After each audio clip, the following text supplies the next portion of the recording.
97% of men over 50 fail to notice the exact second a woman starts to flirt with them. This is not because they are blind, slow, or out of touch, but because the signs are no longer what they were years ago. She is not going to grab your arm and giggle like a young girl. She is not going to look at you and say, "I like you," or boldly ask you out for a drink. Instead, she will ask a question, a gentle question, a casual question, one that sounds plain on the surface but quietly opens a door. And if you do not walk through that door, it shuts just as softly as it opened. That is how these moments get away. You walk off thinking it was just a nice chat. She walks away thinking, well, I guess he is not interested. You did not say anything wrong. You simply did not say the right thing because you did not grasp what she was truly asking. This is what this video is about. These moments, these quiet questions that do not sound romantic at all, but appear as sideways looks, random remarks, and curious little probes women use when they want to test the water without jumping in first. Over the next few minutes, I am going to walk you through 8 subtle questions women ask when they are interested but too careful, too respectful, or too unsure to say it directly. You will understand what she is really asking, why it matters, and how to answer in a way that shows you are still in the game. Not chasing, not desperate, just present, steady, and fully yourself. Because here is the truth. After 50, most men do not need to try harder. They just need to notice more. And once you do, you will start to see interest where you once only saw politeness. You will notice warmth where you assumed there was just small talk, and real adult attraction where you once believed you were invisible. Let's talk about the first question. It sounds innocent, but it is one of the biggest tests she will ever put in front of you. How old are you really? It sounds playful, almost lighthearted. But when a woman looks you in the eye and asks, "How old are you?" and adds that small word, "Really?" she is not asking for a number. She is asking for something much deeper. She already knows you are not 30. She is not playing a guessing game for fun. What she is doing is checking how comfortable you are in your own skin. She wants to know if you carry your age like a heavy weight or like a quiet badge of honor. And the way you respond tells her everything she needs to know. If you flinch, avoid the question, or turn it into a joke about getting old, she may smile, maybe even laugh. But inside, the energy shifts because what she is looking for is not youth. It is presence, confidence, a sense that you are still fully alive in your own life, not apologizing for the years you have lived. The men who stand out at this stage are not the ones trying to look younger. They are the ones who have made peace with their timeline. Men who can say without doubt, old enough to know what matters and young enough to still enjoy the ride. Or even with a slow grin, "You want my age or my attitude?" I once spoke to a man named Rick. He was 64, divorced with silver hair and a sharp sense of style. He told me about a talk he had at a downtown jazz club. The woman was maybe late 40 seconds or early 50 seconds, smart, elegant, and clearly focused. After some easy back and forth, she leaned in and asked, "So, how old are you really?" Rick thought he was being clever and replied, "Too old for you?" She laughed, but not the way he hoped. He said he felt the spark go out almost immediately. Later that night, it hit him. He did not just avoid the question, he avoided the moment. That is what most men miss. These questions are not interviews, they are invitations. And when you answer them with self-doubt or self-mockery, she hears that message clearly. Under the surface, what is really happening is simple. As we age, we carry more history, more scars, and more quiet fears about whether we are still seen. Women feel that energy, and when they ask something like this, they are not curious about your age. They are curious about your aliveness.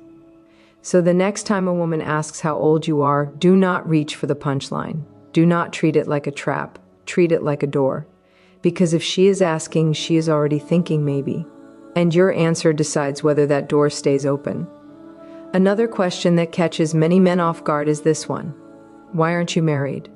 At first it can sound personal, even a little judgmental. But when a woman asks this with a gentle tone and real curiosity, It is not an interrogation. It is interest wrapped in caution. She is not digging into your past just to hear stories.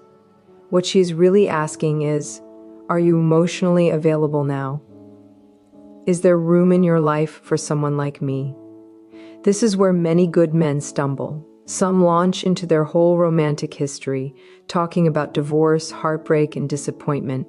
Others get defensive and brush it off with a bitter laugh, saying things like, marriage, tried it once, never again. Both responses do the same thing. They quietly close the window she just opened. She is not looking for a full explanation. She is listening to how you carry the answer, whether you are at peace with your past or still dragging it behind you like bags you never unpacked. A better response is simple, steady, and honest, without being heavy. Something like, life kept me busy, but I have space now for something real, or I just have not met the right woman yet. Maybe until now. I remember a man named Gerald. He was 67, quiet, worked with his hands, and had been widowed young. He told me about a woman he met at a community garden. They started talking about tomatoes of all things. After a while, she smiled and asked him, "So, how come a man like you isn't married?" He froze. He gave a stiff answer about how things did not work out and quickly changed the subject. A week later, she stopped coming to the garden. Later, he said, "I didn't realize she was asking because she was thinking about us. I thought she was just being polite." That is the pattern. These moments do not announce themselves. They arrive quietly, disguised as casual questions that seem harmless, until you understand them after she is gone. Psychologically, this is powerful. She is feeling something but does not want to risk being vulnerable unless you show her it is safe. If your answer sounds bitter or closed, she steps back. If it sounds calm, open, and lightly warm, like a man who has done the work and is ready for something new, it tells her everything she needs to know. So, when someone asks why you are not married, do not give her a reason to regret asking. Give her a reason to wonder what could come next. Another question that often shows up is this one. Do you date younger women? This question throws many men off balance. Some hear it as a compliment. Others treat it like a trap. But when a woman asks this, she is not asking about your dating record. She is quietly checking your openness. She is asking, could you see someone like me as more than just a friend? Most of the time, she is not looking for a simple yes or no. She is listening for whether you make her feel seen, respected, and not compared to some imaginary group of younger women. She wants to know if the connection happening right now matters more to you than a number on a calendar. Where men mess this up is predictable. Some puff up and de-brag about younger dates as if they are trying to prove something.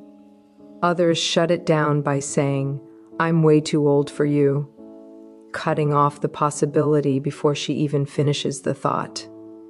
Both responses miss the point because what she is really asking is, do I have a chance? A better answer keeps the focus on connection, not age. Something like, I don't date by age. I date by energy and how we connect. Or, I care more about how a woman makes me feel than when she was born. I knew a man named Marcus. He was 59, well-dressed, with a quick wit. He met a woman at his favorite bookstore. She was in her mid-40s, bright-eyed, and asked him for a suggestion. They talked, laughed, and grabbed coffee nearby. Then she leaned back and asked, "Do you usually date younger women?" He paused, smiled, and said, "I like women who bring good energy. Younger or older doesn't matter much to me. What matters is that we click." She smiled, not politely, but with interest. That conversation led to dinner. Dinner turned into something more. That is the power of presence. Not fumbling when the question is not really about what it sounds like. Because when a woman asks this, it is often about permission. She wants to explore the possibility without putting herself too far out there. She wants to know you will meet her halfway and not make her feel foolish for asking. At this stage of life, attraction is not about clever lines or games. It is about responding with clarity, kindness, and just enough spark to keep the door open. And when she asks if you date younger women, That door is already cracked right in front of you. The real question is this: do you step through it or do you let it quietly slip away?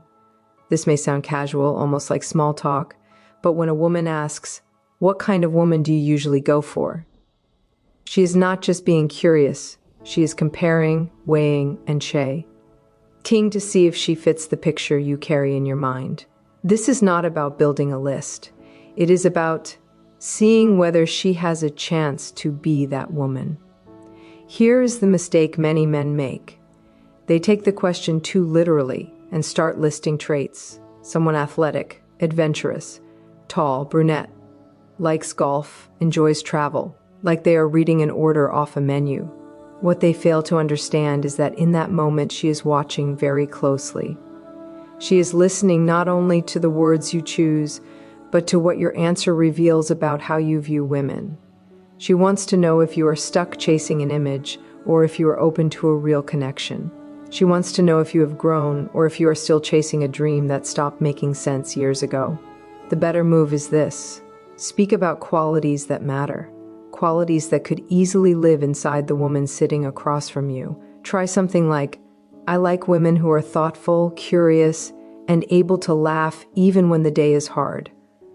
Notice how those traits are things she can already recognize in herself if she feels drawn to you. And if she is asking the question at all, there is a good chance she already hopes she fits your answer. I once spoke with a man named Elliot, 62, a retired firefighter. He met a woman through a volunteer project. They connected easily without effort or pressure.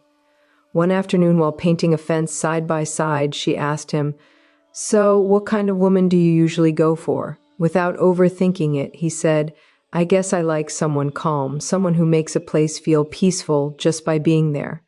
She did not say anything right away, but later that day she stayed behind to help clean up. When he thanked her, she smiled and said, "I was hoping I was your type." That is the beauty of moments like this. When you answer with presence instead of performance, you create space for attraction to grow naturally. From a psychological point of view, this question is a form of self-selection. She is gathering small clues to decide whether she should lean in or pull back. And the way you answer can either confirm her interest or quietly shut the door. So the next time a woman asks what kind of woman you usually go for, do not describe a fantasy. Describe the kind of connection you want to build, because chances are she is not asking as a friend. When a woman asks, "Are you always this charming?" it usually comes with a smile, maybe even a soft laugh.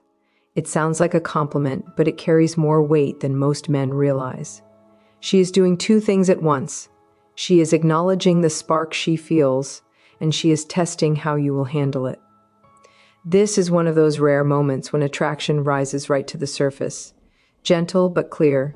The compliment is genuine, but the question beneath it matters even more. What she is really asking is whether you can stay present without dropping the moment, whether you can accept warmth without hiding behind humor. Many men pull back right here. They brush it off, turn it away, or make a joke. "Only on Tuesdays, guess I'm having a good day." And just like that, the spark fades. A better response stays light but grounded. Something like, "Only when I'm around someone who brings it out in me, or I save it for moments that matter." When you respond this way, your tone says, "I'm here, I see you. I'm not afraid of this moment." That makes her feel safe enough to stay in it with you. Alan, 68, a quiet widower, once told me about a dinner party where a woman leaned in and asked, "Are you always this charming, or is it just tonight?" He smiled and said, "That depends." "Are you always this curious, or am I just lucky?" He said she held his gaze a little longer after that, with a look that said, "Now we're getting somewhere." This question is not really about charm, it is about chemistry. She is offering an opening to move from friendly into something deeper without pressure. Psychologically, this is a gentle way women show interest. Your role is not to impress. It is simply to receive the moment without shrinking away from it. When a woman asks, "Why don't you have a girlfriend?" it may sound simple, but it carries real meaning. She is no longer just talking. She is wondering if there is room in your life for someone like her. She is not asking about your schedule. She is asking if you are emotionally open. Many men answer this question in ways that sound closed without realizing it. They say things like, "I'm set in my ways," or "I like my freedom," or "relationships are too much trouble now." And the door quietly closes. She is not just asking if you are single, she is asking if you are available. The best answer leaves space for possibility. You might say, "I've been waiting for something that feels real," or "I took my time, but I'm still open to being surprised." William, 71, calm and confident, was once asked this at an art gallery. He replied, "I spent time learning how to be a better man. Now I'm ready for a better kind of love." He said her eyes never left his after that. Women later in life are just as afraid of being rejected as men. Instead of stating their feelings directly, they ask questions like this, brave questions disguised as curiosity. How you answer tells her whether it is safe to go deeper or safer to pull away. And then there is the question, would you ever date someone like me? This is the closest thing to a confession. She is not fishing for praise. She is placing herself in front of you. Even if she smiles, there is vulnerability underneath. Many men freeze here. They go neutral, they change the subject, and she pulls back, feeling exposed. The best answer is not clever, it is honest. "I'd be lucky to," then stop talking. Charlie, 66, former military, once told me about a walk at sunset when a woman asked him this. He paused and said, "Yes, I already am in my mind." She took his hand and did not let go. These questions are not casual, they are openings, quiet, doors being unlocked. The real question is never what she asks. The real question is whether you choose to step forward when the moment arrives.